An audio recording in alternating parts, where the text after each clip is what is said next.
Hello student, video में सभी का स्वागत है। कल के वीडियो में हमने पेज नंबर 25 तक पढ़ा था।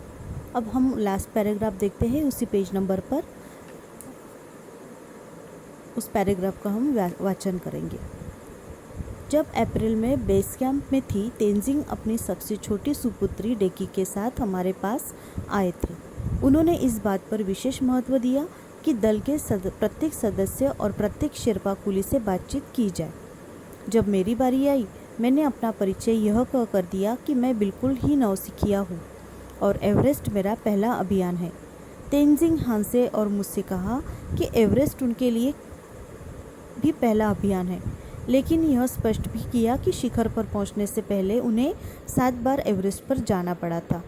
फिर अपना हाथ मेरे कंधे पर रखते हुए उन्होंने कहा, तुम एक पक्की पर्वतीय लड़की लगती हो। तुम्हें तो शिखर पहले ही प्रयास में पहुंच जाना चाहिए।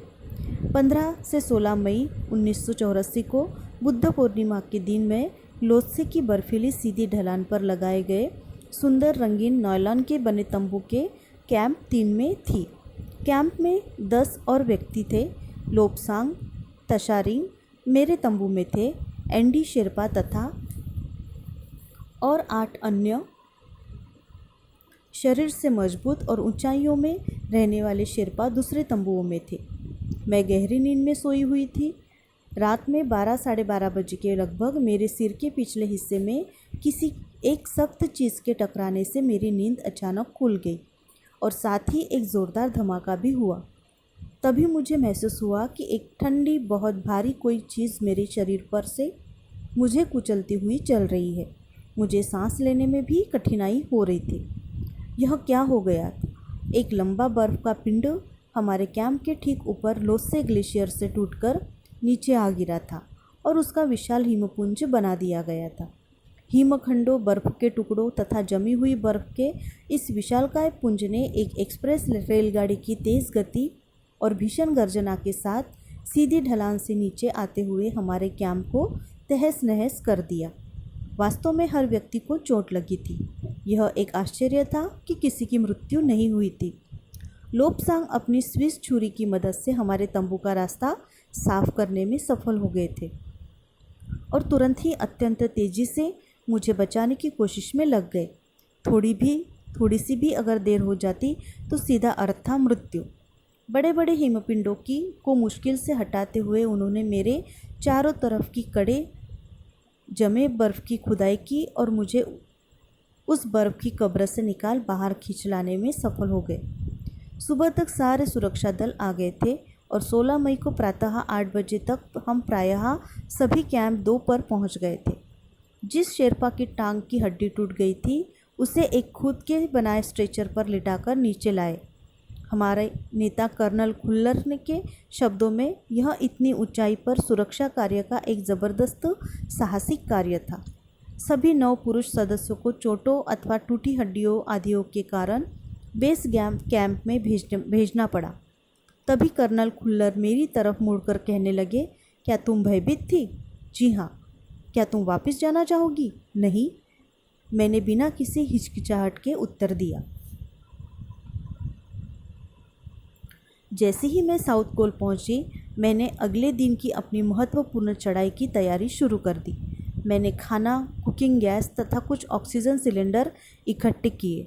जब दोपहर 1:30 बजे बिस्सा आया, उसने मुझे चाय के लिए पानी गर्म करते देखा कि जय और मीनू अभी पहुँचे बहुत पीछे थे। मैं चिंतित थी क्योंकि मुझे अगले दिन उनके साथ ही चढ़ाई करनी थी।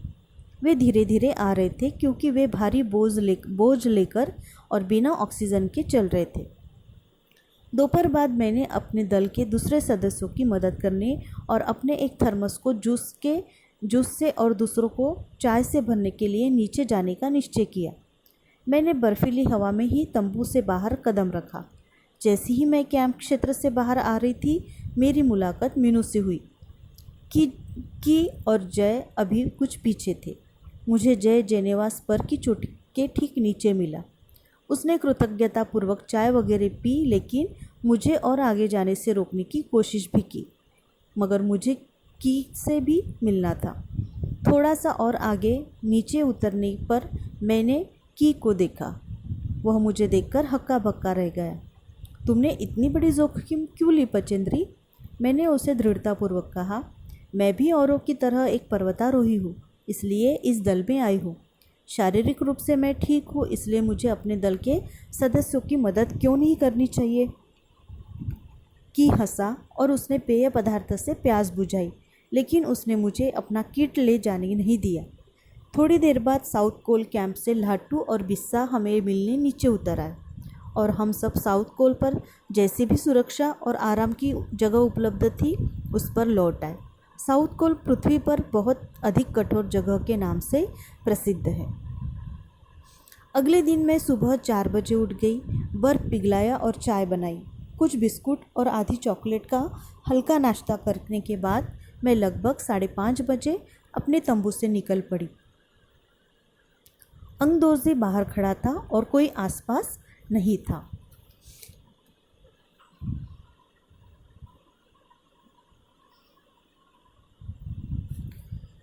अंगदोर्जी बिना ऑक्सीजन के ही चढ़ाई करने वाला था, लेकिन इसके कारण उसके पैर ठंडे पड़ जाते थे, इसलिए वो ऊंचाई पर लंबे समय तक खुले में और रात्रि में शिखर कैंप पर नहीं जाना चाहता था। इसलिए उसे या तो उसी दिन चोटी पर चढ़कर साउथ कोल पर वापस आ जाना था अथवा अपने प्रयास को छोड़ देना था। वह तुरंत ही चढ़ाई शुरू करना चाहता था और उसने मुझसे पूछा, क्या मैं उसके साथ जाना चाहूँगी? एक दिन में साउथ कोल से चोटी तक जाना और वापस आना बहुत कठिन और श्रमसाध्य होगा। इसके अलावा यदि अंगदोर्जी के पैर ठंडे पड़ गए तो उसे लौटकर आने का भी जोखिम था। मुझे फिर भी अंगदोर्जी पर विश्वास था और साथ साथ मैं आरोहण की क्षमता को और कर्मठता के बारे में भी आश्वस्त थी। अन्य कोई भी व्यक्ति इस समय साथ चलने के लिए तैयार नहीं था। सुबह 6:20 पर जब अंगदोर्जी और मैं साउथ कोल से बाहर आ निकले तो दिन ऊपर चढ़ आया था। हल्की हल्की हवा चल रही थी, लेकिन ठंड भी बहुत अधिक थी। मैंने अपने आरोही उपस्कर में काफ़ी सुरक्षित और गरम थी। हमने बगैर रस्सी के ही चढ़ाई की। अंगदोर्जी एक निश्चित गति से ऊपर चढ़ते गए और मुझे भी उनके साथ चलने में कोई कठिनाई नहीं हुई। जमे हुए बर्फ़ की सीधी व ढलाऊ चट्टानें इतनी सख्त और भूरी थी कि मानो शीशे की चादरें बिछी हो। हमें बर्फ़ काटने के फावड़े का इस्तेमाल करना ही पड़ा और मुझे इतनी सख्त से फावड़ा चलाना पड़ा जिससे कि उस जमे हुए बर्फ़ की धरती को फावड़े के दांते काट सके। मैंने उस खतरनाक स्थलों पर हर कदम अच्छी तरह सोच समझकर उठाया। 2 घंटे से कम समय में हम शिखर कैंप पर पहुंच गए। अंगदोर्जी ने पीछे मुड़कर देखा और मुझसे कहा कि क्या मैं थक गई हूँ? मैंने जवाब दिया, नहीं, जिसे सुनकर वे बहुत अधिक आश्चर्यचकित और आनंदित हुए। उन्होंने कहा कि पहले वाले दल ने शिखर कैंप पर पहुँचने में 4 घंटे लगाए थे और यदि हम गति से चलते रहे तो हम शिखर पर दोपहर 1 बजे तक पहुँच जाएंगे। लाटू हमारे पीछे पीछे आ रहा था और जब हम दक्षिणी शिखर के नीचे आराम कर रहे थे वह हमारे पास पहुंच गया। थोड़ी थोड़ी चाय पीने के बाद हमने फिर चढ़ाई शुरू की। लाटू एक नायलॉन की रस्सी लाया था, इसलिए अंगदोर्जी और मैं रस्सी के सहारे चढ़े, जबकि लाटू एक हाथ में रस्सी पकड़े हुए बीच में चला। उसने रस्सी अपनी सुरक्षा का बजाय हमारे संतुलन के लिए पकड़ी हुई थी। लाटू ने ध्यान दिया कि मैं इन ऊंचाइयों के लिए सामान्यतः आवश्यक 4 लीटर ऑक्सीजन की अपेक्षा लगभग 2.5 लीटर ऑक्सीजन प्रति मिनट की दर से लेकर चढ़ रही थी। मेरे रेगुलेटर पर जैसे ही उसने ऑक्सीजन की आपूर्ति बढ़ाई, मुझे महसूस हुआ कि सपाट और कठिन चढ़ाई भी अब आसान लग रही थी। दक्षिण शिखर के ऊपर हवा की गति बढ़ गई थी। उस ऊंचाई पर तेज़ हवा के झोंके भुरभुरे बर्फ के कणों को चारों तरफ उड़ा रहे थे, जिससे दृश्यता 0 तक आ गई थी। अनेक बार देखा कि केवल थोड़ी दूर के बाद कोई ऊंची चढ़ाई नहीं है, ढलान एकदम सीधा नीचे चला गया है। मेरी सांस मानो रुक गई थी। मुझे विचार कौंधा कि सफलता बहुत नज़दीक है। 23 मई 1984 के दिन दोपहर के 1:07 पर मैं एवरेस्ट की चोटी पर खड़ी थी। एवरेस्ट की चोटी पर पहुंचने वाली मैं प्रथम भारतीय महिला थी। एवरेस्ट शंकु की चोटी पर इतनी जगह नहीं थी कि दो व्यक्ति साथ साथ खड़े हो सके। चारों तरफ हजारों मीटर लंबी सीधी ढलान को देखते हुए हमारे सामने प्रश्न सुरक्षा का था। हमने पहले बर्फ़ के पावड़े से बर्फ़ की खुदाई कर अपने आप को सुरक्षित रूप से स्थिर किया। इसके बाद मैं अपने घुटनों के बल बैठी। बर्फ़ पर अपने माथे को लगाकर मैंने सागर माथे के ताज का चुंबन लिया। बिना उठी ही मैंने अपने थैले से दुर्गा माँ का चित्र और हनुमान चालीसा निकाला।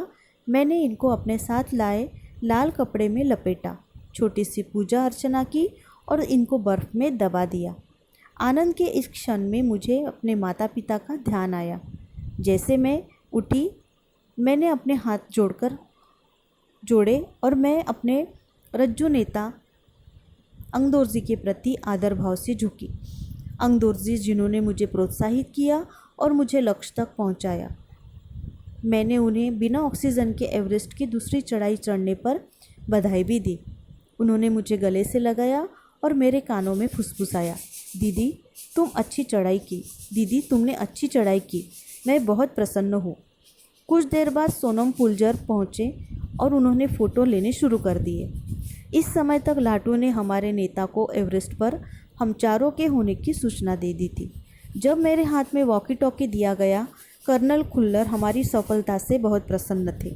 मुझे बधाई देते हुए उन्होंने कहा, मैं तुम्हारी इस अनूठी उपलब्धि के लिए तुम्हारे माता पिता को बधाई देना चाहूँगा। वे बोले कि देश को तुम पर गर्व है और अब तुम ऐसे संसार में वापस जाओगी जो तुम्हारे अपने पीछे छोड़े हुए संसार से एकदम भिन्न होगा। तो इस तरह इस लेसन में भारत की जो पहली पर्वतारोही है बचेंद्री पाल, इन्होंने एवरेस्ट की यात्रा कैसे पूरी की, एवरेस्ट शिखर को कैसे पार किया, इन सारे अनुभवों को हमारे साथ शेयर किया है। तो इसका जो वर्णन है वो हम नेक्स्ट वीडियो में देखेंगे। पार्ट को आपको अच्छे से एक बार फिर से पढ़ना है। Thank you.